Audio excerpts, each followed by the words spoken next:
with me, fam. If I never get a million, I settle for these fans. Cause at least with them I never have to change who I am. Record label off the table, I'ma stay my own man. Cause I rock with those that rock with me, fam. If I never get a million, I settle for these fans. Cause at least with them I never have to change who I am. Record label off the table, I'ma stay my own man. Sit and ponder this, you wonder why I'm dominant. The bars you spittin' competent, it makes me wanna vomit quick. I bully all these rappers around me by spitting honest shit. Clean up all the trash you kickin', fucker, I mean all of it. You seem to really think that people care about what you rhyme about, but honestly, they sitting there just waiting till you close your mouth. Me, I like to rhyme about corruption in its large amount. You spew the type of phony shit that I be talking about. The type of shit you never do or you don't even have. The same type of track that you can hear from nearly every rap. I'm on some other shit and you too dumb to cover it. You say nobody cares, but look, these people loving it. This is a new movement, taking it back to the basics. Where the fans really listen, they can tell that you're faking. And I don't need the mainstream to come co-sign my stuff. Just the people that I'm rocking with is more than enough. I rock with those that rock with me, fam. If I never get a million, I settle for these fans. Cause at least with them I never have to change who I am. Record label off the table, I'ma stay my own man. Cause I rock with those that rock with me, fam. If I never get a million, I settle for these fans. Cause at least with them I never have to change who I am. Record label off the table, I'ma stay my own man. Yo, I honestly swear, if it wasn't for y'all, I promise that I wouldn't be here. I'll be back on the block, shit. Not giving a fuck about rap at all. I keep doing this cause all of y'all accept my flaws. When I was suicidal, while others neglected me, I dropped the and listened and all of y'all respected me. People that I didn't know started to check for me. Y'all were the spice that was missing in my recipe. Damn. Y'all the reason that I don't give up. The reason I raise my middle fingers up when I'm stuck. Y'all built me up when I was going bogus. Got messages that my music help you stay focused. That's when I noticed after an album and a few verses later that my fans were the features in my content fake up. That's why we're here to shake up all the clowns that the greatest to comprehend the sounds. You need an herb jerk translator. I fuck with those that fuck with me, fam. Since I got a following, I don't have to sell grams. I got myself together, developed a new plan. Rap made me who I am. I have to thank my fans. I fuck with those that fuck with me, fam. Since I got a following, I don't have to sell grams. Got myself together, developed a new plan. Y'all made me who I am. I have to thank my fans, yo.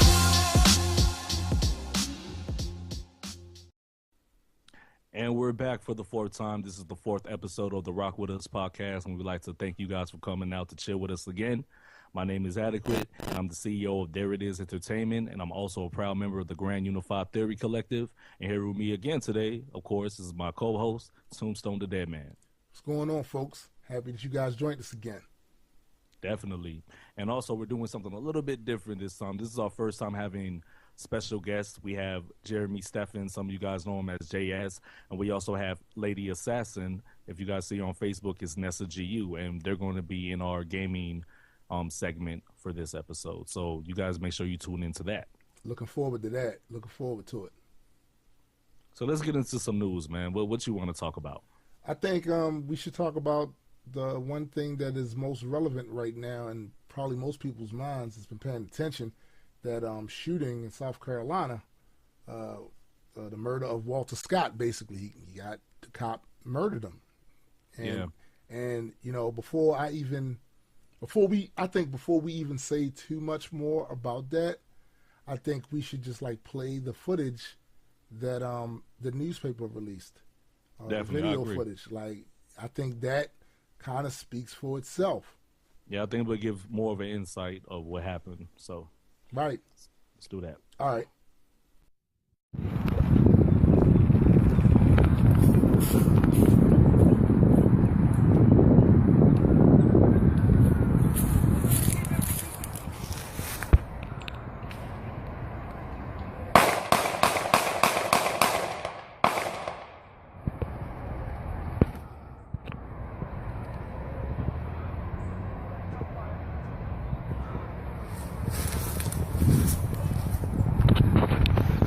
Oh shit.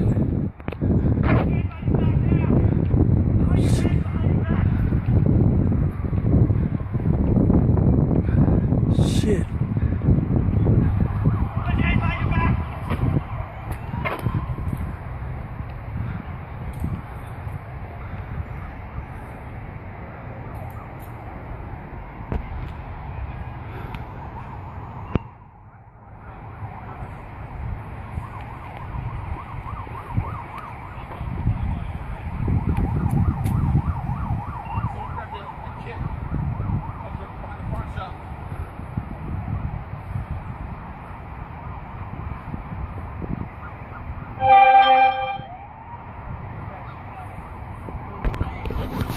Oh shit.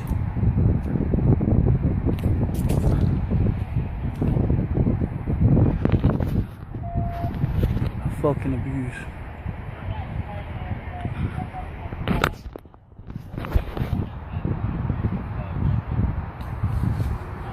Fucking abuse, man.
Okay, so you guys saw the footage for yourself, and I think that it pretty much speaks for itself. And I'm looking at one of the articles right now, and the coroner even said Walter Scott died from multiple gunshot wounds to the back. And when this story first came out, I heard a lot of people saying that, you know, before we speculate, we need more evidence, which is true, but this happens so prevalent that it's hard to sympathize for police officers when these kind of atrocities take place. And even in the footage, you see the man running away very slowly, by the way. Exactly. And the officer said that he felt threatened. And my main question is, how do you feel threatened when somebody's running away from you? Right. Exactly. And this was, mind you, this was all over a traffic stop. Right. This was over a traffic stop. A broken car tail light. Broken tail light. Yeah, it's a broken tail light. And from what I've been reading, they were basically saying that the reason they think the man ran the first time out of the car was because he probably had some, he had issues with child support, and he wasn't trying to go down for the child support thing. But either way, it doesn't even matter. The fact is, when dude was running away, he was no longer a threat. Now, I got to say this. I just got to put this out here. I think we should all acknowledge the fact that the Charleston Police Department, North Charleston Police Department, they did their thing. Like when this video came out, it wasn't no humming and no hawing. It wasn't any of that trying to be in denial and delusional and putting up the blue wall and all. There wasn't none of that. They saw what happened. They saw that the report he gave did not fit what the fuck happened in the video, and they did what they were supposed to do. They fired him, arrested him, and locked his ass up, and he's got no bond. And now he's got to face those murder charges. And I think we all need to acknowledge the fact that this is what we want. We want that when the cop gets out of line and breaks the law and costs somebody their life, they're held accountable. They're held accountable. This is what we want. Now, we don't know what's going to happen when the trial comes. That's all at this point. That's just looking too far ahead right now. I'm just speaking specifically about this particular situation. They did what we are asking of them to do. And to me, this should be an example for all other police forces out there that when something like this happens, this is how you respond. Yeah, and I agree. I mean, because you would think that since this happens often, we would have been doing this by Seeing now. examples but of I that, feel right. like that, yeah, but I think that this is a great step towards the right direction. And I like do you too, said, man. I also hope that other police departments take the same route. I do too, man. Like I said, so far, like I heard that mayor, he had a little press conference or whatever, and he was saying the things that you're supposed to say, and then their actions so far are showing that this is definitely something that they're taking seriously. I will say this though, I want, if there was no, just imagine if there was no video. Right. Just imagine if there was no video. I mean, because we've seen cases where there's a video and nothing happens. So I think that either way, whether there's a video or not, it's the same approach should still be taken, as far as the investigation and seeing what actually took place. Yeah. Instead of just giving the officer the benefit of the doubt and taking his word off face value. Right. Yeah, I definitely agree with that. So we'll keep keep everybody abreast of any updates or whatever, anything new about that particular case. But like I said before, I just think we should acknowledge the fact that this time they did what they were supposed to do. Right. But do you think that the conversation would have changed if the video hadn't come out? Oh yeah, because you got one thing I know for a fact, man. There is a certain segment of our population that's going to give the police the benefit of the doubt and say that the other guy had it coming regardless. Right. There's a certain segment of our population that thinks like that. So had this video not, we didn't have this video, and had that guy not been brave enough and didn't run, that took the actual footage, because right. he you don't know, as far as I'm concerned, he risked his life taking that footage. Yeah, because I couldn't have done it. Like if this cop just shot this man in the back while he was running, and he knew he was wrong for doing that shit, and he turned around and if he saw this guy shooting a video footage, what do you think could happen to him? So he might shoot you. So take all the evidence away. So. So like I said, I commend the guy that stayed, stuck there, and took that video. I would like to think that I would. You know what I'm saying? I would like to think that I haven't been put in that situation. But yeah, man, I just think that this was one that's worth watching, but not just watching because of the injustice.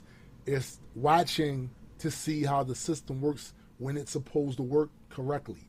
So I want to see now that they did what they were supposed to do, and they arrested this man, and they fired him, and he's not out on bond, and all of that other shit. I want to see how the system continues to work in that way to see what happens at the end of it. That's all. Yeah, and I tip my hats off to them in Charleston, because my family lives in Charleston. And I think about my nephew and nieces. They're young and African American, so it could be tomorrow. It could be them one day, and hopefully, if it does happen, I hope it doesn't. But if it does happen, hopefully the same protocol is taken with their case that was taken with this one. Right, absolutely, absolutely. So I think it's time to talk about herpes. No, I didn't say herpes. People always do that. That's like ever since I said herpetology, people are like, oh, so you want to study herpes, bumps on your testicles, huh? Like, oh. Lizards, amphibians, snakes, reptiles, that's shit, man. So yeah, there's a cool little article that I came across. It's about a leopard tortoise with severe pyramiding outfitted with a 3D shell. And before I get into that, I'm going to explain to you guys what pyramiding is. And pyramiding is a form of metabolic bone disease, also known as MBD. It is characterized by the build of stacking or keratin in the suits. In advanced cases, the shell becomes soft and flattens out. So what that means, basically, tortoises and turtles, they have a condition where their shells could get flattened, and that could cause serious damage to them. So a leopard tortoise named, I think the name was Cleopatra, has severe pyramiding. It was outfitted with a 3D shell to help protect her now softened shell. The prosthetic device was built by Colorado Technical University student Roger Henry, who worked several hundred hours to learn how to use 3D modeling software to build the shell. And the thing that stuck out to me the most, is two different fields of science coming together for one cause. And I thought that was pretty cool that we could use 3D modeling outside of the realm of just humans, Right. So what I find sort of interesting, just as a side note to this story, is the fact that the tortoise name was Cleopatra, and they had a case of severe pyramiding. Walk like an Egyptian. I'm just saying. I didn't even repeat that until you said something. That's dope. Just saying, I didn't see man. that correlation. Just saying. That's a really interesting. See, the thing that I like about that is the fact that now they use the 3D printing to do that, right? Right. See, all kinds of applications for that sort of thing. And the one thing, I know about technology. Every time there's an advance and we move a little bit further, you always have some folks that'll say, it don't ever work. It won't catch on. It won't be beneficial. You're wasting your time. It don't ever work. Yeah, like every time you'll see that.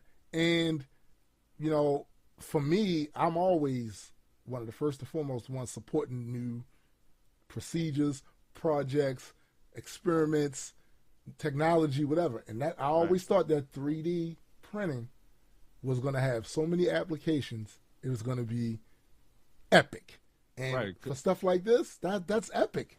Like, who would have thought it would have been used for a turtle? Right, you know? And that's what I mean. Like, outside of it being used for humans, like, maybe it won't catch on with us, but I think 3D printing is going to be around for a while. Yeah. And it's going to evolve. It's going to turn into other things. But these first early steps that they're doing right now, these steps cannot be dismissed or overlooked, man, because I'm telling you, like, whatever happens through the evolution of this technology, it will begin with these steps right here. And I've seen some amazing shit with this 3D printing, man.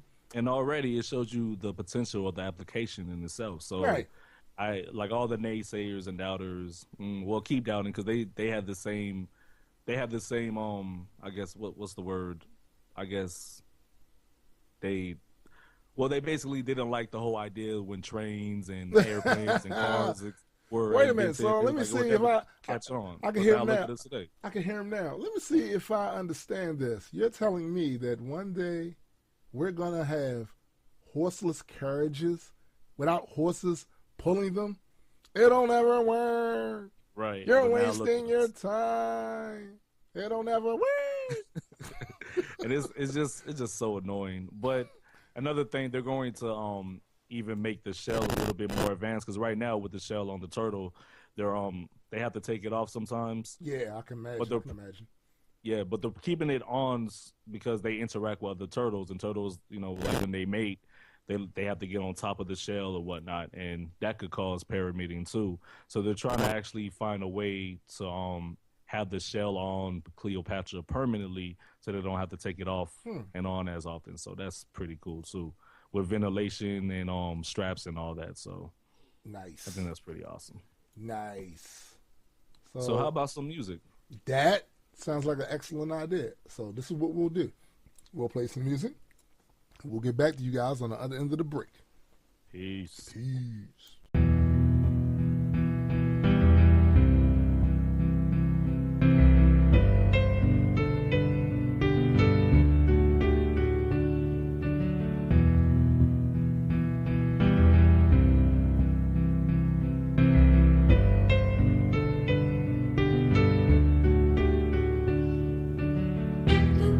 We've been fighting a long time, and we have all lost so very much, so many loved ones gone. You are not alone. There are pockets of resistance all around the planet. We are at the brink. If you're listening to this, you are the resistance. As we evolve like amoeba from the Cambrian, stepping through the fire, burn the labels of the Anglian, no longer alien. We can make it beautiful, Pygmalion, visionary surface like they live in subterranean. This world is gradient, fuck a race, we symbiotic. Separation psychotic, they call it patriotic. And though it's hypnotic to watch a fight like antibiotic, idiotic was becoming like this shit is episodic. It's time to stand up and bring down the complex. It's beyond tense, no one got it by conscience. Claim out of context, I'm looking at contents. Ain't a situation faced where I'm believing that nonsense. So leave your comments in a bag by the curb. You can't expect to see the truth when your vision is blurred. Yeah, got about a good word. A book with slavery and bigotry were never absurd. In your head, zombie, zombie, zombie. Hey, hey, what's in your head? In your head, zombie, zombie, zombie. Hey, hey, hey. Today, this is a formal declaration Too many faces starvation and mass incarceration, seeking salvation. This nation losing information, becoming a generation obsessed with paper chasing. The infiltration of minds, we're losing concentration. Better dumb and praise it so they keep the system racing. It rages on and they keep on the means of separation. Classification, better known as segregation. Keep the rich on top and the poor on bottom. But the money is irrelevant, understand that and you got them. Erase the problem and they lose all control. Take away the money, it's funny, the crops still grow. Yeah, that shit grows on trees with more food than we need to feed the world times 3. Yeah, and still we working with bleed to keep our masses in control and we call that free. In your head, in your head, zombie, zombie, zombie. Hey, hey, what's in your head? In your head, zombie, zombie, zombie. Hey, hey, what's in your head? In your head, zombie, zombie, zombie. Hey, hey, what's in your head? In your head, zombie, zombie, zombie. Hey, hey, hey. Snatch back your brain, zombie. Snatch it back and hold it.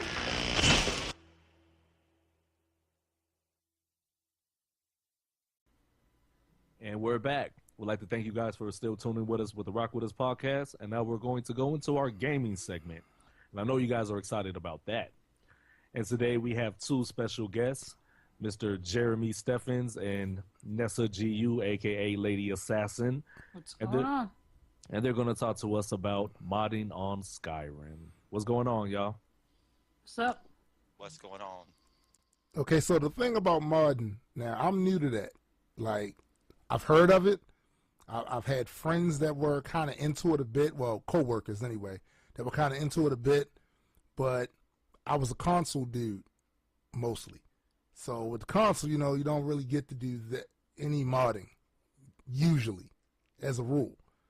But it wasn't until I started watching Jay. I think Jay was the one that showed me the stuff he was doing on Skyrim first. Yeah. You know, when he had created me and a couple other GU members on there, I was like, that's crazy.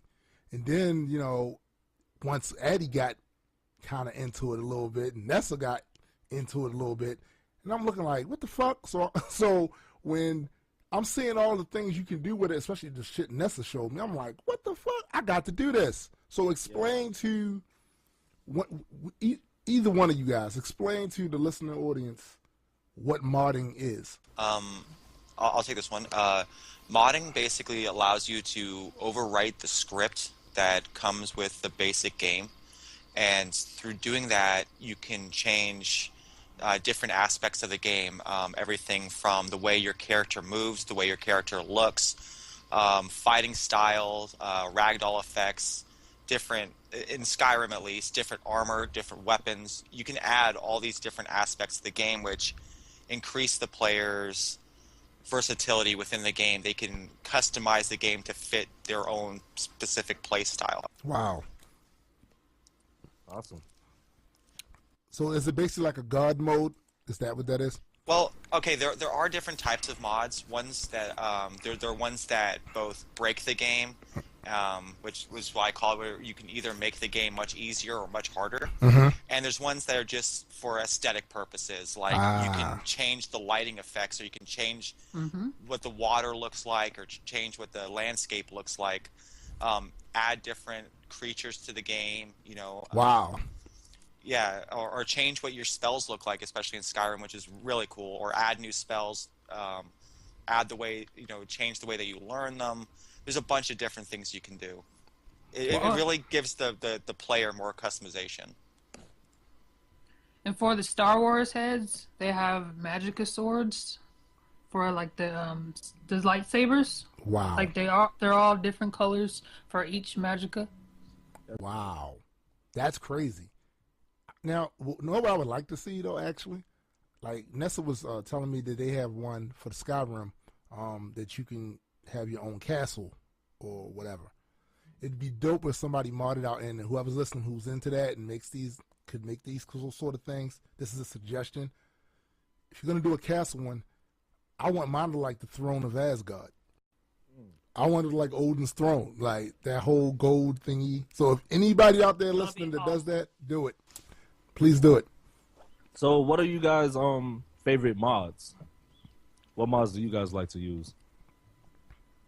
Well, my favorite mod, well, JS showed me this one a few weeks ago. Mhm. It's Familiar Faces, where you can create your own character and you can save it and have that character follow you or be an enemy of yours. Wow.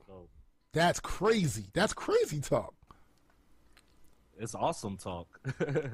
Dude, man. What about you, Jay? What's one of your favorite mods or a few of yours? A few of mine. Okay, I personally like the immersion aspect. So where I actually make the game more quote unquote realistic. I know that's impossible to do in the world of Skyrim, but the ones that I like really make the game a little bit more difficult. So basically, it adds aspects to the game. Like you can freeze to death. You need to drink water. You need to actually cook food. You need to build tents. That's awesome. You know, you have to wear cloaks and make your own. You have to scrounge for firewood to build fires. Damn. You have to do all this stuff. So on top of actually trying to complete the missions you're trying to complete, you have to keep a watch on your health bar and your vitality bar. So those things, the health bars and vitality bars, go down as you're playing? Yeah. Even if you're not being attacked by an enemy? Exactly. You're just being attacked by the elements. That's awesome. So it's way more realistic. And then of course the other one that I absolutely love is Live Another Day, where you get to choose how your player starts the game, so you don't have to go through that same beginning over and over and over. Nice. Yeah, that one's awesome. That's actually what I did. I started out in a prison cell. That's where I either start off in the prison cell. Like you have 10 or 11 options. One of them is you get to start off in a prison cell and you have to escape from it. Or the other, another one I really like is where you are camping in a forest. And since I do like to use the one where I do like to use the other mod where it's necessary to collect things like firewood and stuff. When you're camping, you start off with an axe.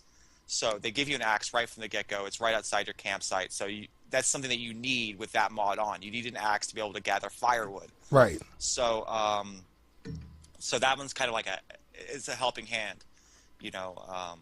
So I really like that one too. That's probably I think it's one of the most useful mods is Live Another Day, because everybody likes to create new characters every once in a while. You know, you find a mod you really like and you're like, oh, I'm going to start all over again with this mod. And you don't want to go through that same original 20-minute right. Waiting for your head to get cut off. Right. And this one is just bam, you're right in the game. You know, you're in somewhere completely random it's not completely random on the map. Different spots. Each one starts in a different spot on the map. Right. Yeah. Like you can either be a nobleman, or you can be a magician. You could be stranded on a shipwreck. You know, it gives you a lot of different choices of how you start. So that's the one that really stuck out to me that Nessa showed me was the particular mod where your character has the Thor armor and the hammer. I thought that shit was awesome. Completely awesome. That one and the Reaper stuff. For some reason I was just very attracted to that whole Reaper thing for some reason. Yeah, they even have one to where you have your own tower. It's a Reaper's tower. Wait a minute, so it doesn't look like any of the other towers that are in the game? Not really, because like when you go inside, you have people that are being tortured. You have slaves. Wow. You have people that work for you in there. That's dope. And you get your own set of armor. That's insane. That's completely insane. What about that one you told me about, Nessa, where you can make it so that you're the king or whatever? Oh yeah, the become High King. So what you do is like you find this guy. He's somewhere in Markarth, and the first thing you do is you get him to assassinate someone that you don't like. Mm-hmm. And so after that, you run a campaign, and you get like 20 to 40 people to run you to vote for you to become High King. And after that, or you can either do that, or you can marry the Jarl in Solitude or the Jarl in Windhelm. And if you do that, you can become High King that way, or you can kill both of them. That sounds like the American electoral system. But anyway. Hold on, but which route did you go, Nessa? I just got a bunch of like followers, and I made them campaign for me, and I became High King that way. She pimped the system in That's Skyrim. the one where I have never used it. Is that the one where you get to also appoint people to Jarl of different areas? Wow. Yeah, you can appoint anybody too. I mean, you can appoint like shop managers or a random guard. It's hilarious. So you're it's basically like the Mafia of Skyrim, sort of. Yeah. Sort of, yeah. So the question I have though is, even though you can do that to make yourself High King, it doesn't change the fact that at any given time one of those dragons can get in your ass, right? Like that doesn't change, right? That doesn't change. that never. Dragons will still kill you. No matter.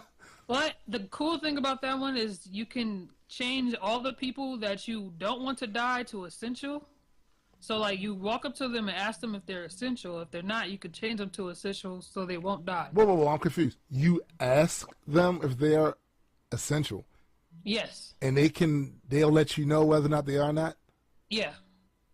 Just like, you know how you have your favorite people that do smithing? And you want to buy stuff from them all the time? Right. You know how sometimes, like, the dragons will come into the cities and, like, just annihilate everyone that's outside?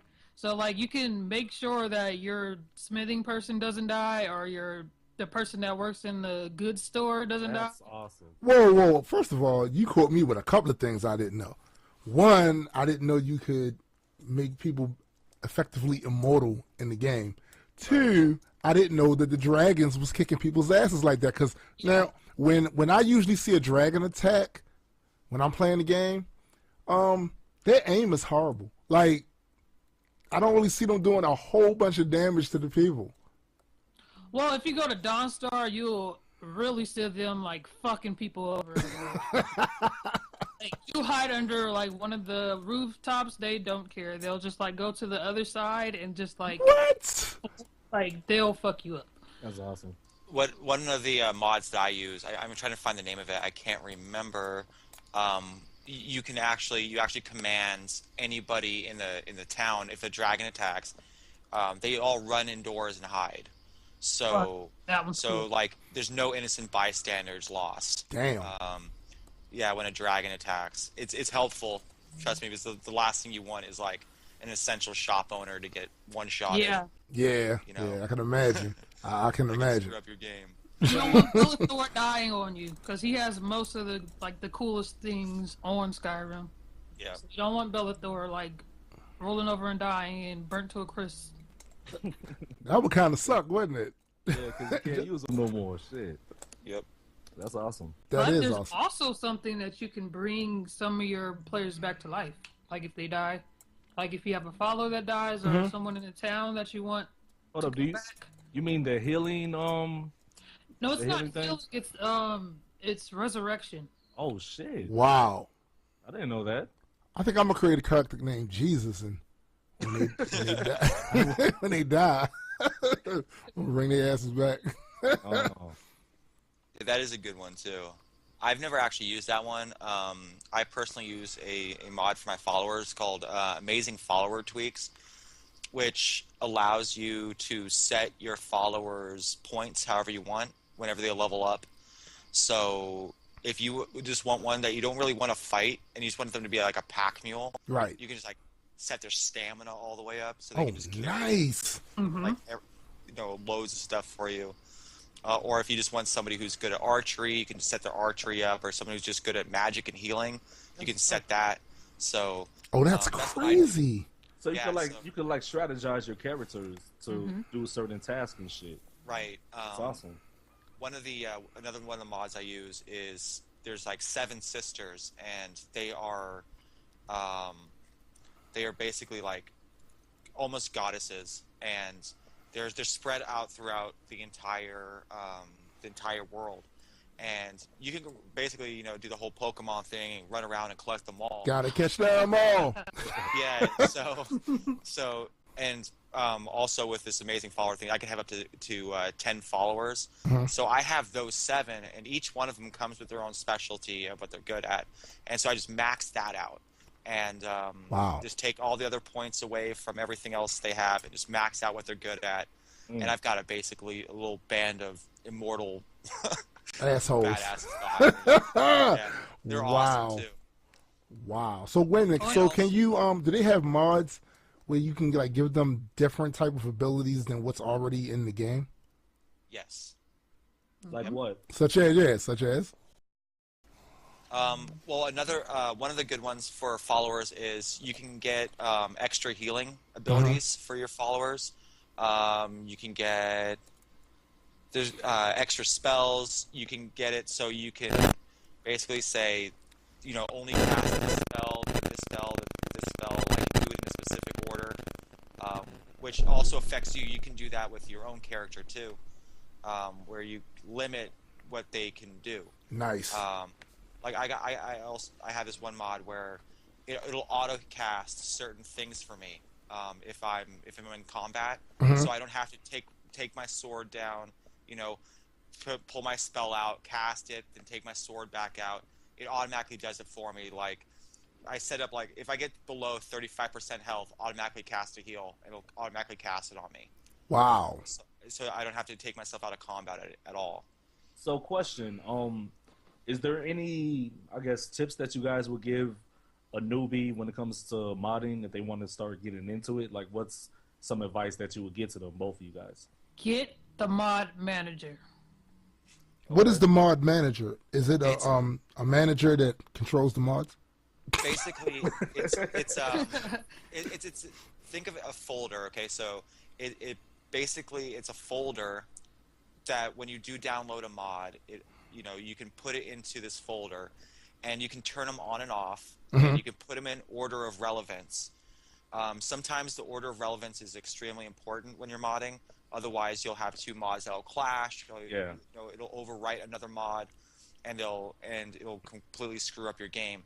This allows you to make sure that your mods run in the correct order, and you can turn them on and off at just with a click of a button. So if you have a mod running, like I have several characters, and I like to use different mods for different characters, so I've got them set up. So like if I'm playing X character, I can just quickly one-click different mods and turn them off, and one-click certain mods and turn them back on just for that one character. And it takes about 10 seconds before loading up. Nice. Oh, and then another thing, I know Nessa, because sometimes my mods clash. And there's this program, I think, what is it called, Ness? It's called Test 5 or something? The TES5 edit? Yeah, explain what that does. Well, that one, it'll go through all your mods, and it runs it like it's open in the game. But if it finds an error, it'll stop in the middle of it running, and it'll tell you which one is corrupted or which one has an error on it. And if there are mods that need to run before the other one, it'll tell you which one has to run after whatever one that's messing up the organization of the mods. Awesome. How do you actually get that? Is there a site or something? Well, you can go to Nexus Mods, and then you can type in TES5 edit, and then it'll bring up the program for you, and you can download it manually. That's awesome. So the thing is, like, you can have multiple mods on there, but not all mods are compatible together. That's what you're saying. Right. Yes. The vast majority are, but sometimes you'll find, like, okay, one mod will, let's say you have, like, a figure mod that changes the way your character looks. Right. Sometimes, like, if you have one mod that, you download specifically to change what your character looks like you can change their shape or skin color or whatever, and then you download another mod that automatically has something built into it to do that. Oh, that can make a clash. Gotcha. So you kind of have to be careful with those two. Yeah, because that's happened to me a few times where my mods will clash and I couldn't even start playing the game. Right. Damn. Yeah. So, and that sometimes that can be overridden by, you know, simply just moving your mod around in the, you know, in the allocation bar of importance. There's one other thing I did want to add, though. There is something called the Skyrim Script Extender. It's called SKSE. It's essential to modding on Skyrim. It's basically like jailbreaking your phone. This is what allows the majority of mods to work in the game. Without it, you're fucked. Like 80% of the mods, but 80% of the mods won't work. So for this, I would highly recommend watching some YouTube videos of how to get it, install it, make sure it's running okay. Or if you know somebody who has already gone through the process a couple of times, like myself, you know, talk to them. It takes about an hour to go through because there are quite a few steps to go through, along with, you know, adding some other stuff as well. I know when Nessa first started, I ran her through it, and it's not difficult to do. It is just a lot of steps to do. You know, after one time running Nessa through it, she was able to run Adekwit through it. So. Oh, okay. And it's totally worth it too. Yes, absolutely. It's essential. I would say it's an essential mod. That mod would be an essential mod, and the patches, the unofficial patches for Skyrim and all the DLC are essential too, because seriously, I don't know if you've ever seen those crazy Skyrim bugs that the game was well known for when it first came out. Yes. It's still actually pretty well known for it. Yeah, this gets rid of all of them. Nice. Wow. It makes the game run so much more smooth, and you have less chance of glitches and bugs and things destroying your game. So, you know, those mods I'd have to say were essential. So anything after that is... So the question I have is there any other type of games that you ever modded? Yes. I've modded quite a few of Bethesda's games. Fallout 3 and Fallout New Vegas were a blast. You know, Fallout New Vegas, I own my own casino. I run my own town. Damn. That can get attacked by bandits, so I've got to, you know, protect my town. I got to hire guards, build buildings. It's awesome. So wait a minute. Now, the guards, okay, you have guards and people can attack your town. Do they defend the town? They actually help you defend the town? Dope. Yes, they do. So if I'm away, and you get a warning that your town is about to be attacked by raiders, you can either like teleport back or just hope that your guards are strong enough to take them out. And after a while,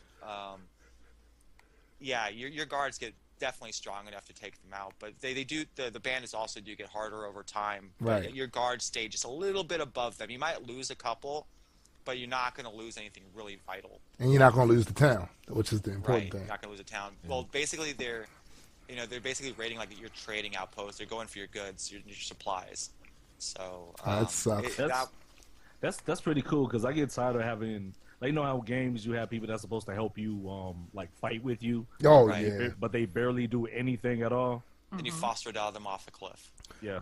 You know that, especially in Skype, because you know the first little bit of help you get is what's her name, Lydia or something like that. Yeah. I gotta say, man, she gets in the goddamn way. Like mine is an immortal. She's a beast. Oh, she needs to be. Yeah, she needs to be, because I'm telling you, I always use a hammer. I always use a hammer, and she's a tank for me.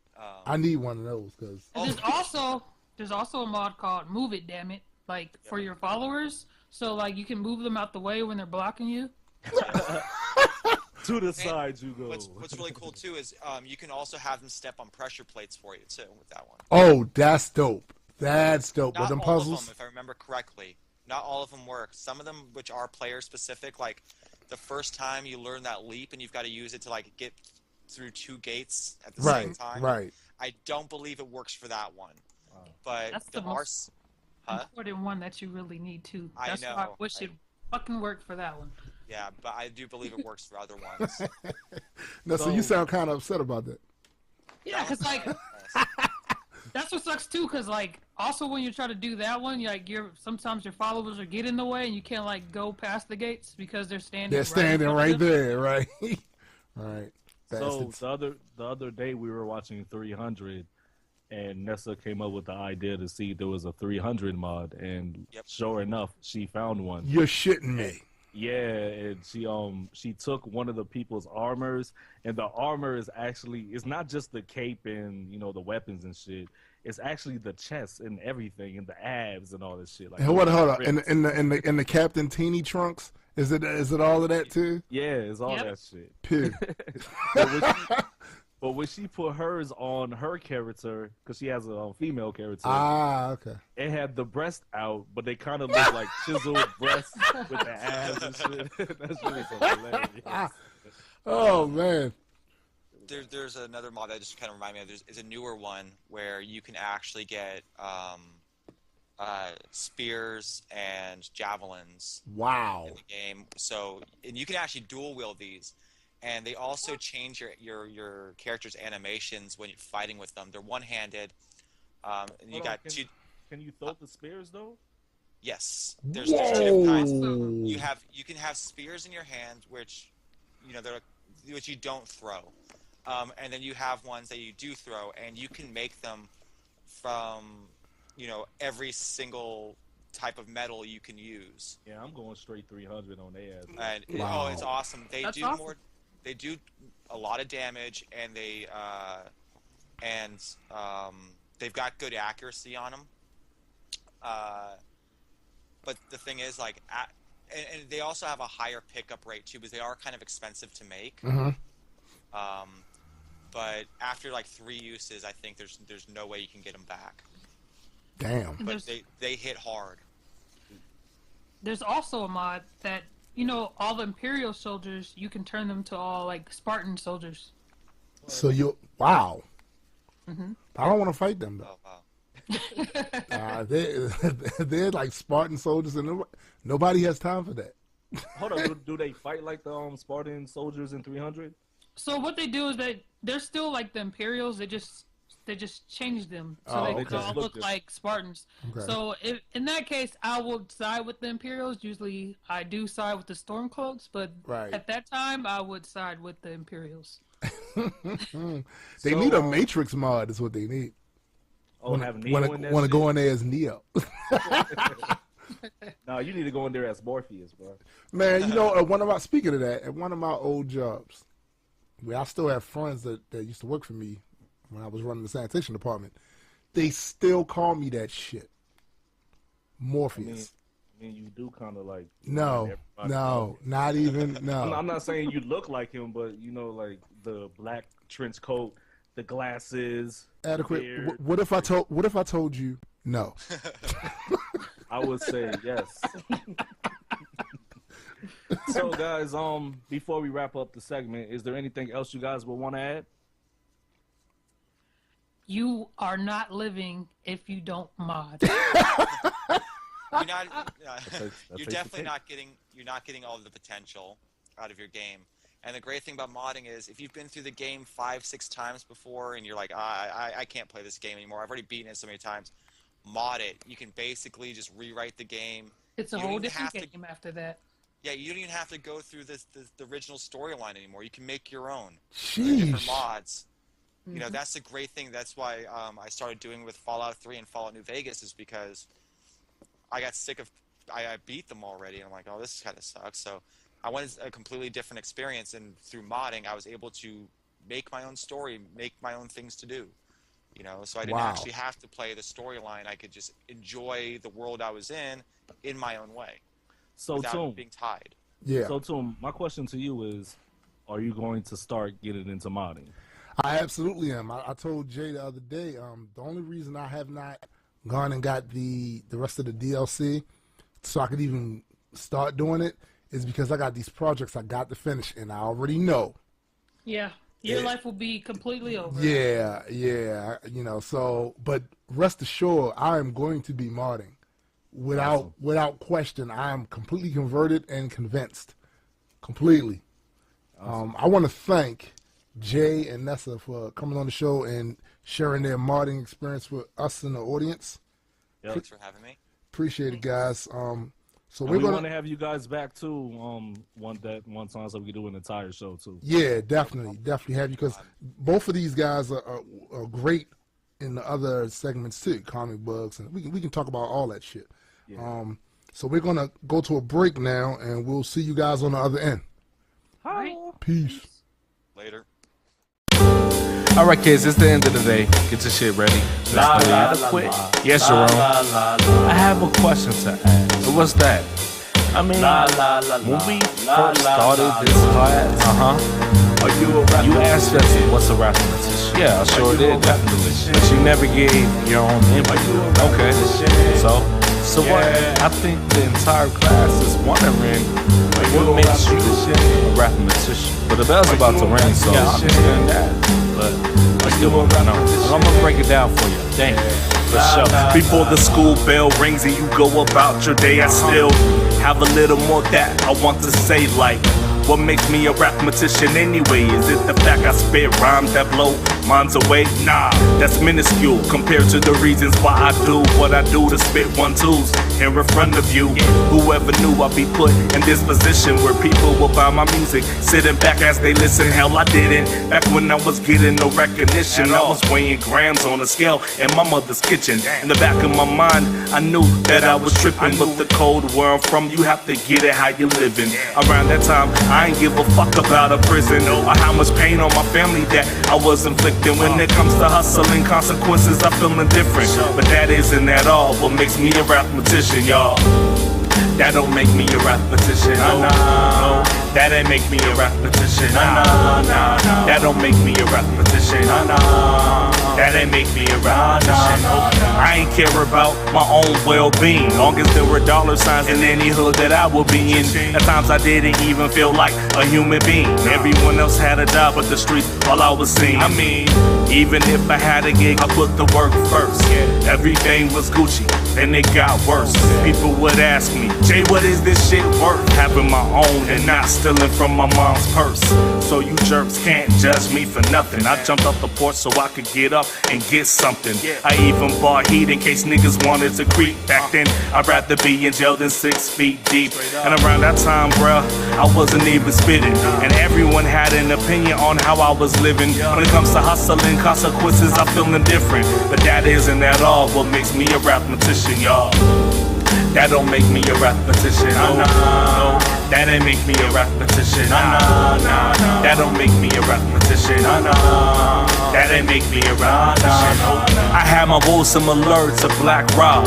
You have no love for the craft, then quit your day or night job. I quit both to extend my life to y'all. Yeah, I sacrificed a lot to contribute to hip hop.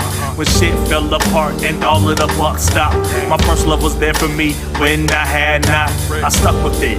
Like now, I'ma do this properly. So I cut off everything that I felt was fucking obsolete. My dedication was strong. It was no probably. I dropped think before you speak. This is not a hobby for me. Cause when I picked up the pen again, it wasn't about getting signed or making Benjamins. It was to show these fuck boys that I'm killing them. The rest in the peace with each stroke of my pen. I don't need gas to start up my ignition. And that's exactly what makes me a fucking rapthematician, y'all. That's what makes me a rapthematician, yeah. That's what makes me a rapthematician, yeah. That's what makes me a rapthematician, yeah. That's what makes me a rapthematician, yeah. Well, thanks, Mr. Davis. All right. I must say, one of the greatest teachers I ever had. Thanks, man. I'm glad that you went out of your way to let us know what made you a rapthematician. I'm just happy y'all wanted to listen, y'all. It means a lot to us. It means a lot to me, too. So, yeah. You have a good one, Mr. Davis. Y'all do, too. All right. Make sure y'all get to the crib straight. Peace. And we are back. Oh, yeah. And this is, of course, I like all of our segments, but this is definitely one of my favorite segments, the comic book segment. It's an escape for me. You know how that is.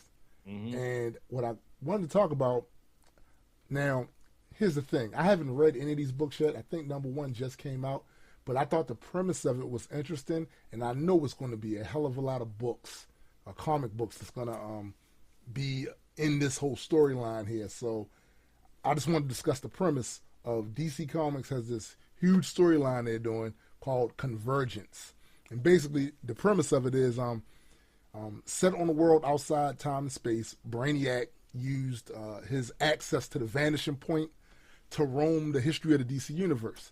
and he started abducting heroes from different lost and defunct eras. In other words, they had certain realities that existed and no longer exist anymore because they switched shit and rebooted shit, like pre-Flashpoint, pre-Zero Hour, pre-Crisis on Infinite Earths. What the fuck? He just started taking different heroes from those eras in the multiverse, and then he made a collection of like 50 cities in his little bottled cities, and we took them to this mysterious world within the domes or whatever, and he wanted to see, I guess, what would happen. So, of course, you know, chaos is going to erupt when you pit various DC heroes and villains and their alternate counterparts against each other.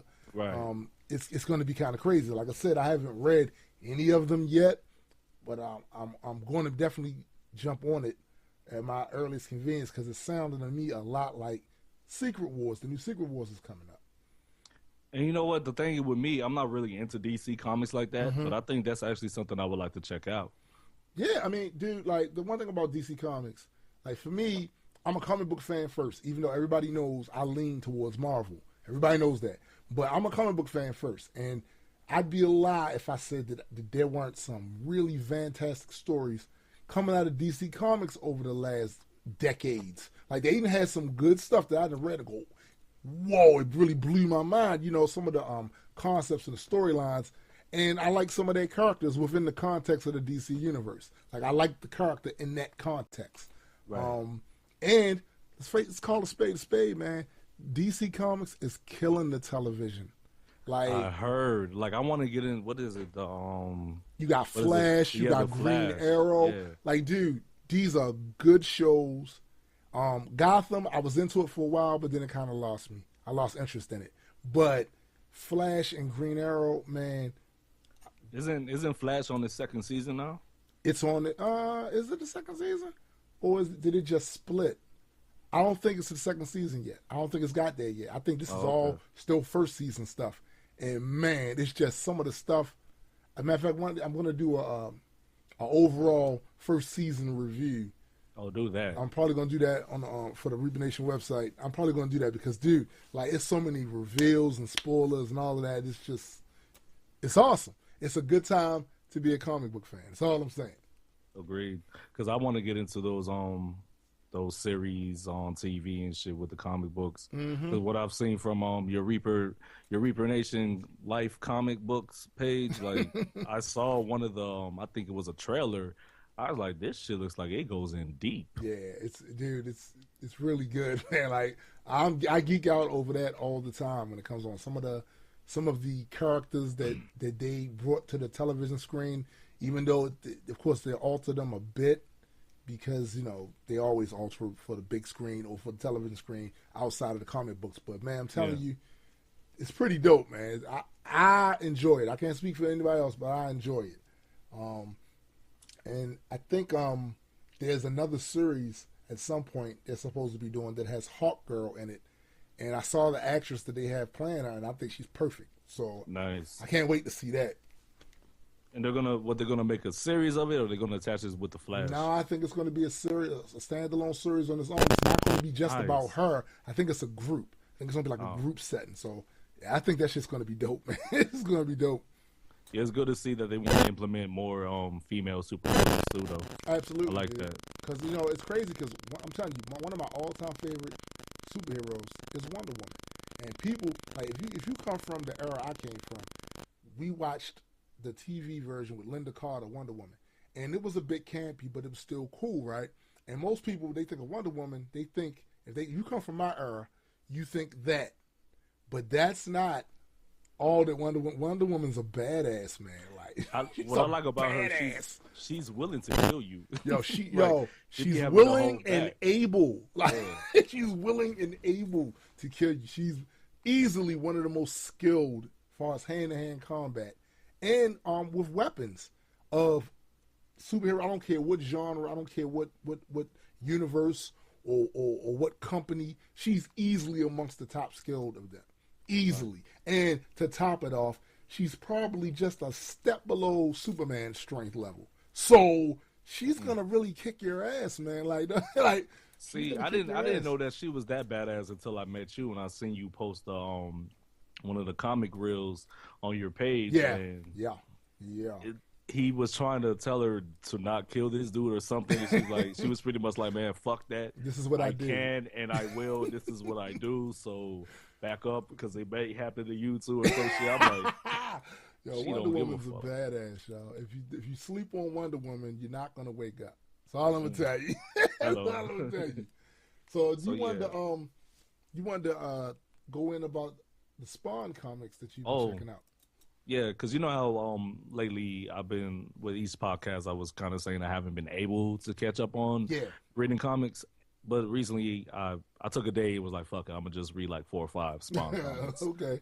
So I started back from the beginning with Al Simmons. And I just swear, like, the whole story is so freaking amazing to me. You know what I mean? Like, I first got into Spawn by watching the movie, and then I went to the comics. But the comic book series that I had was something that was further along before the movie came out. Right. I mean, well, that was further along after the movie came out. Right. So I'm going back to the originals before the movie came out, and it's just freaking amazing. Like, Al Simmons, he comes back, and he doesn't know why he's back. And then he starts getting these little, I guess, what it was, not epiphanies, but like little back flashes of why he's there and how he got to be there, because he made a deal with Malebolgia, and I guess that's like one of the devils in hell. So he made a deal with him to come back to see his wife. But of course, if you make a deal with a devil, you know, it's not going to be what you thought it was going to be. Of course, you know what not. I mean? So he gets back. He doesn't even remember why he's back or what happens. And then once he remembers about his wife, Wanda. And then he goes to see her, and she has a whole different life. She's married again to one of his best friends. Right. And one of the main things that she always wanted was a child with Al, but Al wasn't able to, you know, give her a child. Right. And now she has a child with his best friend, and it's like it's tearing him apart. And he's learning all his new powers. He gets to fight Violator. If you guys remember the movie, it was that fat clown-looking dude, and he turns to this badass demon shit. Like, oh, man. I remember that. Like, Violator rips out his heart, and Spawn's like, that didn't do nothing. You know what I mean? Well, I mean, he's dead already. Yeah, so, like, right. So, because and the thing is, Violator, he is so jealous of Spawn because he's supposed to be Malebolgia's like right-hand dudes. Right. And he doesn't understand why Malebolgia is so into Spawn and has all these big plans and ideas for him. So, like, there's sort of like a sibling rivalry between them right now. And it's just a real dope story. Either that or the Violator's just a whiny punk who just can't take the fact that somebody is better than him and has a purpose that he couldn't possibly hope to fulfill. That's how I always looked at Violator. Like, Violator, shut your dumb ass up. but he's always talking the most shit, man. All the time. Yeah, definitely. Always talking the most shit. But yeah, if you guys are interested in Spawn comics, I won't leave a link, but if you want to get some, if you want to be able to read them, just dude, I got something for that. I got something for that. Look, there's a website called viewcomic.com. I'll leave a link in the description box. Go and check them out. You got there's some back issues. They update too pretty frequently. You got if there's some comic book characters and stuff you're interested in learning more about or whatever, just go ahead, go to that website, and they probably will have, and I think they even allow you to request, which is awesome in itself. Yeah, like you can order like the physical and I think the PDFs on that site also. Yeah, man. Just do that, all right? Yeah. Do that. The one last thing I want to talk about in this segment, something that was I thought was just one of the most badass outcomes of this whole Secret Wars thing that Marvel's doing. So those of you that have been following the Thor story, you know that something that Nick Fury said to him caused him to be unworthy. And as a result of him being unworthy, I'm thinking maybe it was the thoughts that popped in his head once whatever that secret Nick Fury revealed to him. Once he heard it, I think the thoughts in his head rendered him unworthy. That's my theory. They still haven't revealed what Nick said, but man, he no longer was worthy to hold the hammer. So through the course of several other stories, and I don't want to spoil too much of it, you'll find out he gets another version of Mjolnir from an alternate universe version of him. The difference is with this hammer, you had to be unworthy to lift it. So he was carrying that around along with that big dumbass axe of his that can kill Celestials. So he's been teaming up with Hyperion, and it's another group of other characters that have gone through the multiverse to stop this pending threat that's happening that's really threatening the entire multiverse. And like I said, without giving you too many of the players, the ending of Avengers 32 was so epic to me because not only was Thor made worthy through his actions in this story, but the way he went out is the way a Viking god is supposed to go out. Him and Hyperion went out fighting like an army of beings where even just one of these beings is more powerful than they are. Damn. And they went out like with a smile on their face and a battle cry in their heart. And that's how a Viking god should die. Like, this is the last stand for Asgard. Right. One of my favorite lines, Hyperion asked Thor, he said, will you meet me in Valhalla? And Thor looked at him and grinned and was like, I'll race you there. I was like, that's badass. Nice. That's badass. So you get the chance and you really want to catch up so you know what's going on with Secret Wars, why Secret Wars, the story is the way that it is, and all the players and the different things that are going to happen over the next few months. I strongly suggest you start reading go back a little ways and start reading the Avengers series and read, I think some of the X-Men series too cover a lot of that. But go check them out and it'll catch you up, to bring you up to date with the things that's happening in Secret Wars, because I'm really excited about that storyline. Really am. Awesome. I think I'm going to have to check those out too, man. I have a lot of catching up to fucking do. Yeah, you did. Yeah, you did. So on that note, you want to do another music segment? That sounds like a great idea. Let's do that. Awesome. All right, so we will see you guys on the other end of the break. Peace. Can't feel a thing. Can't even feel pain. Somebody help now. You just gotta tell me why.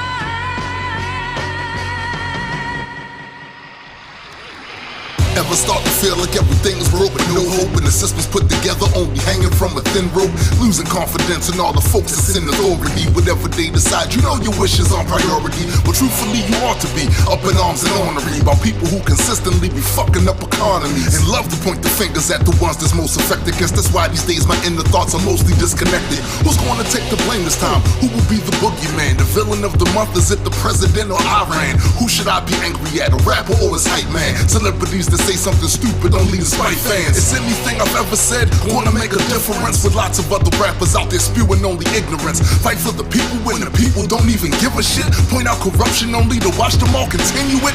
Fuck that.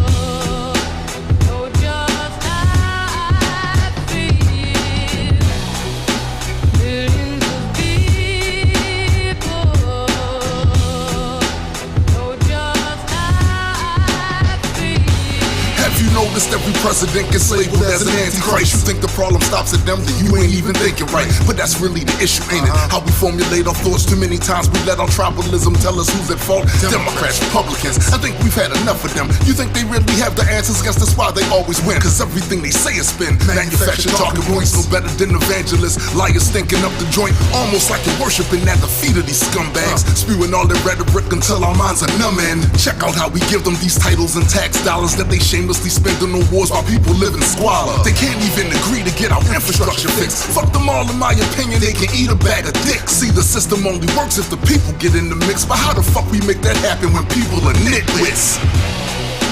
Millions of people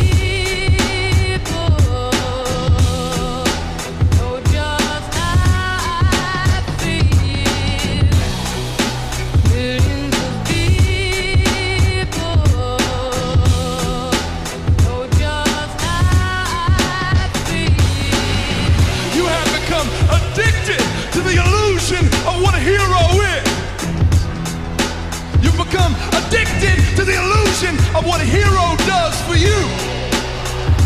You think you need someone to pat you on the back. You think you need someone to tuck you in bed and not kiss you on the cheek and tell you that everything is alright. But everything is not alright.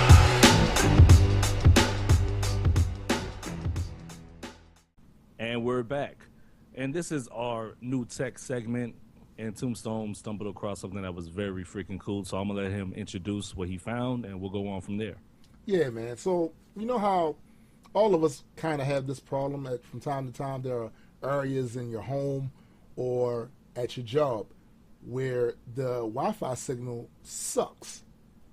It keeps going out on you, or you're trying to download something or stream a video or whatever, and it's just not working out for you because that part of the building has a really messed up signal. Well, right. The other day I was just looking online, cruising online, and I came across this light bulb. It's called the Sengled's Smart Bulb Wi-Fi Booster. And I'll leave a link in the description box where you guys can get it.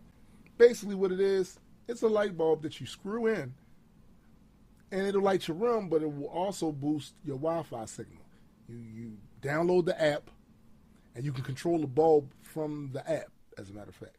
And I really need to get one of these because the room where I do most of my studio work and pretty much everything else I do online has a horrible Wi-Fi connection. It sucks.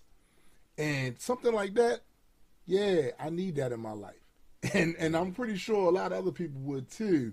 Because like I said, we all, I think most of us anyway, would probably take issue with the fact that you're sitting there trying to watch your favorite YouTube channel.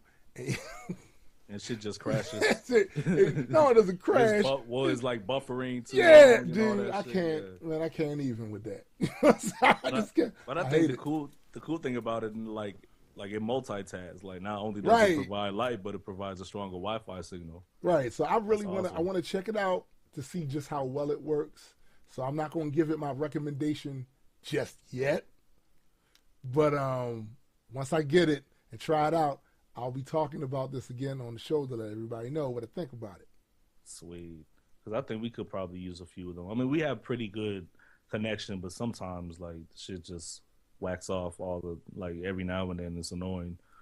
Wow. Yeah. Now, they do have another one, too, called a Pulse, a Sengled Pulse, and it's a smart bulb.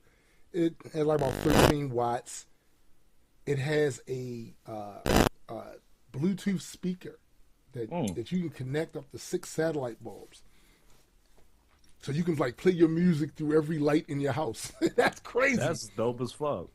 That's so you crazy. just have it all interconnected and be, have like a little like party and shit. It'll be cool. Dude, like the idea of it is just insane. It's just insane. It would be the equivalent of me finally being able to play some of my music on Grand Theft Auto instead of listening to that radio all the time. Like, you know what I'm saying? Like, yeah, that's how I look at that. Because when I play GTA, I only listen to the what was it called, the talk shows, because I found them shits, they be funny as fuck. But yeah, I think it is a great invention, and it also makes me think about how far the light bulb has evolved. Yeah, because the first light bulb was a torch. Right. First light bulb was just fire on a stick, if you will. Then it went to the bulbs, and now we have like the different type of bulbs, the LED bulbs and all that other shit, and now we have a bulb that can help you get better Wi-Fi connection. Speaking of that though, so everybody knows that if you don't know, I recently got my green screen set up. Oh yeah. Now I instantly saw the difference with the lights that came with that, as opposed to the lights that I'm using in the house for everything else. Yo, I'm telling you, when I first hooked mine up, I turned on the lights. Nessa thought I had the blinds open. Right. Because they were just so damn bright. Like, well, and it's more of it looks like gives you close to the same feel of natural light. Yeah. So I noticed something else too. That the lights that I use in my house to light the rooms and stuff give off a yellowish tinge that I never even bothered to notice before. And these bulbs that come with the green screen setup, that is a nice white, glow. It's not harsh. And the only thing is, though, I will say, it takes me a little while to set everything up because I feel like these parts are fragile. And I don't want to slip up, break something, be too ham-handed with it and screw something up. So it takes me a little while to set up sometimes, but man, I'm loving it. Yeah, you have to be really sensitive with them because with mine, I like all the boxes that I got with it, I kept them, even the inside with the foam and all that shit. I kept all that, the little bubble wrap and everything. So like when I take it down, I put it all back into the cases and everything the way that I got it to make sure, because I have a cat and shit, so you have pets, they run around and sometimes they fuck shit up, so like I do that as a contingency plan to avoid them fucking up my lights, because it's just kind of expensive. I have cats in so this house. You see what I mean? Like you have more problems to deal with. Yeah, man, there's too many damn cats in this house. There's just too many damn cats in this house, but yeah, so I definitely feel you because I do the same thing. I kept all the original packing and stuff like that so I could just put it back the way it was originally and have it set up like that because, man, nothing better not happen to my setup. That's all I'm saying. Because it's funny because Nessa was helping me take down the lights and stuff, and I was like kind of on her ass like, yo, you have to be sensitive. You have to do it like this. Look what I'm doing. You know what I mean? Because the lights, I feel like the lights are fragile, so if they have, like, say you bump them into the wall while you're trying to take them out, or it could break. Yeah, it could break easily, and I'm not sure how much those lights cost by themselves. I know how much mine cost by themselves. We looked into all that because we actually got an extra one. They cost like $17 a piece. Oh, I mean, well, that's not too expensive, but I just don't want to. I want to make sure the light lasts until the wattage goes out. You know what I mean? $17 is a lot of money for a bulb because you can get like fucking 5 bulbs for less than half of that. But I mean, don't get me wrong, I don't have a problem paying for it because if something break, I need it. I got to replace it. But I'm not trying to replace it so soon. So, exactly. I want to get my money's worth first. Exactly. But so I guess on that note, we'll go on another music segment. Yep, let's do another music segment. Let's rock out. Peace. Holla. It's all I know, it's all I know, this is all I know, it's all I know, it's all I know, yeah, it's all I know, it's all I know, this is all I know, it's all I know, all I know, all I know, all I know. Yeah, when it comes to spitting these bars and killing the flow, I swear to your God that hip-hop is all that I know. So when the beat drops, I lose all sense of control. But wait, didn't you used to sell drugs before? So I did that shit cause I was tapped and broke with no hope.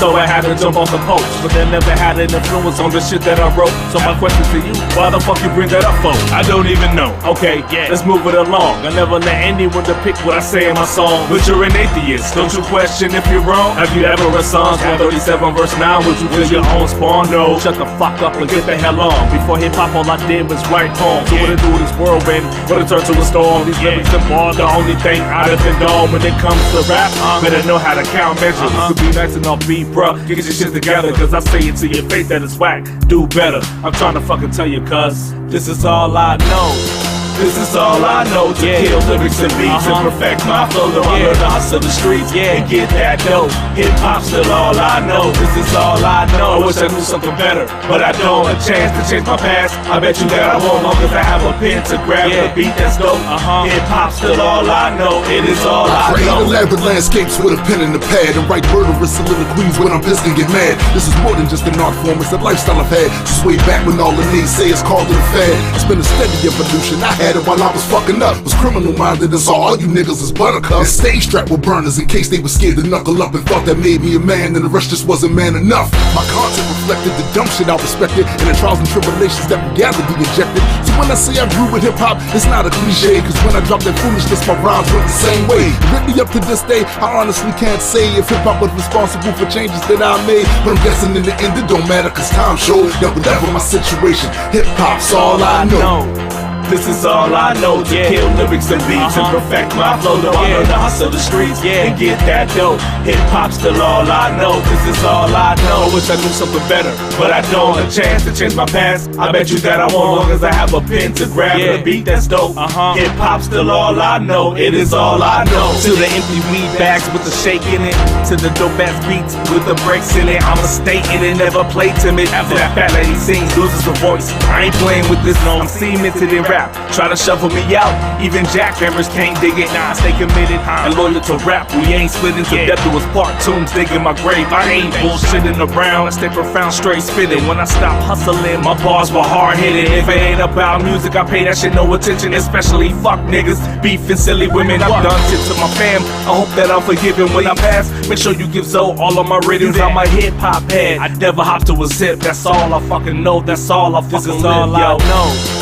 This is all I know, to kill lyrics and beats and perfect my flow. To learn to hustle the streets and get that dough. Hip-hop's still all I know, this is all I know. I wish I knew something better, but I don't. A chance to change my past, I bet you that I won't, long as I have a pen to grab and a beat that's dope. Hip-hop's still all I know, it is all I know. And we're back again. This is our closing segment, the Ask an Indie segment. And this month we didn't get any questions, but we have a topic that we would really like to talk about, and it's about organization and treating your hobby like a business, or treating your business like a business, and what type of protocols you should take in order to do so. So, Tom, you want to chime in? Yeah, I think a lot of times what happens is because things have changed so much from the way things used to be as far as in the music industry. And we're speaking at this point specifically about musicians and independent musicians and artists. Right. Things have changed so much where people start to think that they don't necessarily have to be as organized as a larger record label or some other entity or business inside the particular genre of art they do. But the truth is, you get more done and get it done efficiently when you have a proper organization. Like, for me, when it comes to my creative process, it's very chaotic. It's all over the place. If you was to see my studio desk, my workstation, not more than not, it's a mess. Right. But when it comes time for me to handle the business side of it, I take that very seriously, and I try to keep things orderly. Because if you don't have an infrastructure in place, when good things do occur, you're not going to be able to properly take advantage of those opportunities. And sometimes it's about knowledge. Now, if there are certain things out there that you and I didn't know how to do at first, and we went out and we learned how to do it on our own, and that's great. But then there comes a time where there are certain things that we just don't have the expertise to do. And to be quite honest, as a creative, I don't want to spend the majority of my time cruising over administrative stuff. I want to create songs. I want to create videos. I want to do shows. I want to do things that nurture my creativity and allow me to express it. What I don't want to be doing is spending 80% of my time doing administrative stuff. And for things like that, sometimes you have to go and get help to do that. If you got to pay them, cool. But you have to go get some help to take care of some of the administrative things. Because things like that are procedural. And it comes from people, people that typically do that have a certain type of personality. Everything's orderly. They have a procedure for everything. Right. And I'm just saying that me, as a creative, that's not always how my mind works. So it's good to find somebody that's all that they focus on to help with that. Now, in my case, I have my wife. She has a business degree. She's helped other people run their business, and she's owned businesses herself. Right. So that helps me because her knowledge and her experience frees me up to concentrate more on my creativity than on that aspect of it. And at the same time, I get to learn from the stuff that she's doing by observing her and go, oh, that's how you do that. Oh, okay, that's how you do that. And, you know, I think a lot of times indies don't take what they're doing seriously enough to consider that. And I think the reason being is because they look at the mainstream, and a lot of us independent rappers or independent artists, period, we look down on the mainstream. Right. But at the same time, if you're trying to build your brand, what I've learned from listening to you, people like Marissa Holiday and Ayetta, is you have to have the business side also. You know, you have to take that as serious as being creative. And if you're not doing that, you're just going to be stuck in the same place. Like, you know, you just be, I guess, a Facebook or YouTube rapper, because all you're doing is putting out music and that's it. You're not really working on the behind the scene projects to, you know, do podcast or to do other type of creative things with your music that doesn't necessarily have to be music, you know, like just videos or whatnot.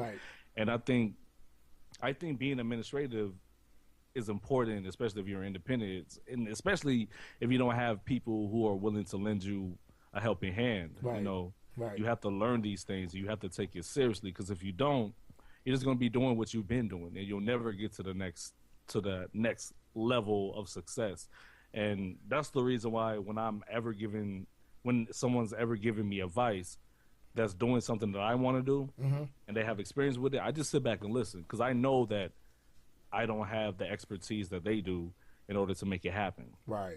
So I take what they say into consideration and try to apply it to my own demographic of what I'm trying to do and try to make it bigger or whatnot. And I just think more people should listen rather than saying, well, I'm independent, I'm a rapper, I'm going to put out music and blow up from that. I'm not saying that you can't do it, but things have changed now. You know, a lot of people, even on the YouTube scene, you know, a lot of people aren't just rapping. They're doing other things that they tag along with their music as far as the other shit that they're into, like what you do. You do your comics and technology and science, and I do shit similar to that. And I'm implementing herpetology to it, because I feel like doing something outside of rap and attaching it to my music will give people a broader aspect of who I am as a person. And I feel like all that is administrated too, even when it comes to the whole making my own album covers and stuff like that. Like I sat down literally for hours learning how to use Photoshop at a basic level, because I didn't have the money or anybody to make an album cover for me. So I was like, I had to take it upon myself to do it, you know? And I feel like you have to treat your hobby as a business if you actually, I guess, want to be successful with it. And you're not just doing it for Facebook likes and for thumbs up and just for people to say, oh, he's dope. Like, that's cool too. And I appreciate the love that I get. But I'm the type of person that this has been a dream of mine since I was like 13 years old. So to take it to another level other than just rapping, I have to be cognizant of, you know, you have to handle business too. And you can't, like, your movement won't move if you don't have the business aspect with it too, because you can be the dopest rapper alive, but if you don't have any business attached to your shit, I don't see how you're going to be successful in this day and age. Because back in the day, we had to depend on the labels. Now we don't have to, but I feel like since we don't have to, we get more complacent and just say, oh, all I got to do is push moves. It's more important now to me than ever for you to be on your game with that. And the thing is, people need to understand that whatever you're doing now can evolve into something else if you make the right moves and prepare yourself for it. I'm a classic example of this. Classic example. YouTube started out, wasn't no big deal. You get to come on here, put your little videos up. They could be funny. You could be just ranting, talking about whatever. People comment under the videos, whatever. And now look at YouTube years later. Yeah, YouTube is huge. People are doing big things on YouTube. Like, people are becoming famous off of it. Off of YouTube. They're even interfacing with actual, you know, like comedians. They're actually interfacing with people, well, not people, but companies that are well known that's on TV, you know, and they're implementing them on their websites and shit like that. I would And even think, go so far as to say YouTube is more important than television right now. And if you don't believe that, just take a look at some of these people that have like 5 million subscribers, 7 million subscribers. These are people that get consistent views on their videos. They're making money off of the ads, and on top of that, they've turned that little small celebrity, which I don't even know if you can call that small if it's 7 million people subscribe to your channel. They've taken that and have branched off and made other businesses because they have this awareness. The 7 million people that are aware of them and that are interested in what they're doing. And they've taken that and branched it on to something else. So even with YouTube, you can't play. Like even with YouTube, you should, if you plan on using that as a part of your business model, you plan on using that, then you should be trying to use that effectively too. You should go out and find out, well, what's the best way to get more attention to my videos. You should go out and observe other people's videos that are doing something similar to what you're doing. Right. Maybe you can get some tips. YouTube, I'm saying, YouTube has gotten so big now that they have something called YouTube Space. And these are these big, huge ass buildings that are nothing basically but studios. They got music studios in there, they got video studios in there, and they got one in Los Angeles, one in New York, one in London, and one in Tokyo. Nice. And if you are a partner, and I think if you have I think it's between 5,000 or 10,000 subscribers and up or whatever, you can go there, book some time, you can learn from other people that are there on how to use that equipment, and that's how big YouTube is now. Yeah. So it's like they didn't play with it. Right. It could definitely be used as a platform for your business because me personally, I only have 369 subscribers, I think, now to this day. But I started off with 0. Right. And my thing is, I know it takes time to grow the content and to grow an audience. And what I'm saying is the difference that I feel between me and a lot of people is I'm willing to do the work because a lot of people say they want to be successful. But when it comes to the work aspect of it, they kind of fold to the wayside and it's too much for them, you know. And I'm just encouraging you guys, if you guys really want to do it, go all out. Just don't say I'm gonna just do the music thing. Do other things because you're more than a musician. I'm pretty sure there's other things that you're into. And if you have an audience and people are following you, share that with them also because you never know where that could take you. Right. Absolutely. So I think that pretty much wraps the show up, doesn't it? Yeah, I agree. And I also like to give a special thanks to Nessa GU, a.k.a. Lady Assassin, and Jeremy Steffens for stopping by and chopping it up with us. Really appreciate you guys coming through about the Skyrim modding. And if you also want to check out some of the other stuff they're doing, Lady Assassin is working on a book called Love, Lust, and Jealousy. It should be coming out this year. She's also going to have a soundtrack for it, so you could get the book and the soundtrack or either or, you know, or get it all together. And also Jeremy has a few pages on Facebook. He has the Stop the Anti-Science Movement and the SCTS and also the Credible Hulk that he's collaborating with Matthew Lee Loftus, which is also a member of Grand Unified Theory. And that page has been actually getting a lot of feedback and great responses. It's been growing for the past 3-4 months exponentially, and it's bound to just make it to the top. So it has great content on it. Great content. Yep, and you guys could check that out, and we'll put those links in the description box so you guys could go out there and support them. Yep. So with that, we want to thank you all for rocking with us yet another time, and we will see you next time. Peace. Peace.